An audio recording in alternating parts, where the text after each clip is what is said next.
اور نبی کریم علیہ الصلوۃ والسلام نے ارشاد فرمایا تھا صحابہ کرام سے، انصر اخاک ظالما او مظلوما، حضور نے فرمایا مدد کرو تم اپنے بھائی کی اگرچہ وہ ظالم ہو یا مظلوم ہو۔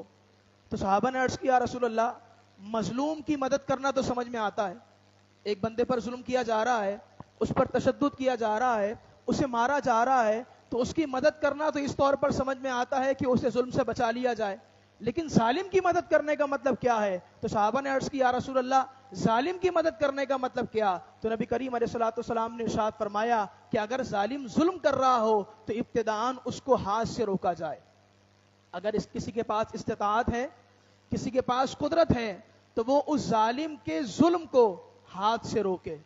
صحابہ نے عرض کیا رسول اللہ اگر اس پر بھی قادر نہ ہو؟ تو حضور نے فرمایا اگر ہاتھ سے روکنے پر بھی قادر نہ ہو تو زبان سے روکے۔ جو کام ہمارے علماء محراب و منبر پہ بیٹھ کے کر رہے ہوتے ہیں کہ وہ ان حکومتی عہدے داروں کو، ان 2 نمبر قسم کے لوگوں کو ہاتھ سے تو نہیں روک سکتے، لیکن کم سے کم ہماری ذمہ داری اور ان علماء کی ذمہ داری یہ تو بنتی ہے کہ یہ ان کو اپنی زبان سے روکیں۔ اور زبان سے روکنے کا مطلب یہ ہے کہ ظلم کے خلاف آواز اٹھائیں، ظالم کے خلاف آواز اٹھائیں۔ اب صحابہ نے عرض کیا رسول اللہ اگر ہاتھ سے بھی نہ روک سکیں، اگر زبان سے بھی نہ روک سکیں تو پھر اس کے بعد کیا کیا جائے؟ تو نبی کریم علیہ الصلوۃ والسلام نے ارشاد فرمایا کہ پھر اس ظلم کو اور اس ظالم کے ظلم کو اپنے دل میں برا جانا جائے۔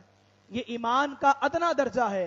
اعلیٰ درجہ تو یہ تھا کہ انسان ہاتھ سے روکے، اس کے بعد کا درجہ یہ تھا کہ انسان اگر ہاتھ سے نہیں روک سکتا تو اس ظلم کے خلاف بات کرے، اگر یہ بھی نہیں کر سکتا تو پھر فرمایا اس ظلم کو برا جانا جائے، اور یہ ایمان کا ادنا درجہ ہے۔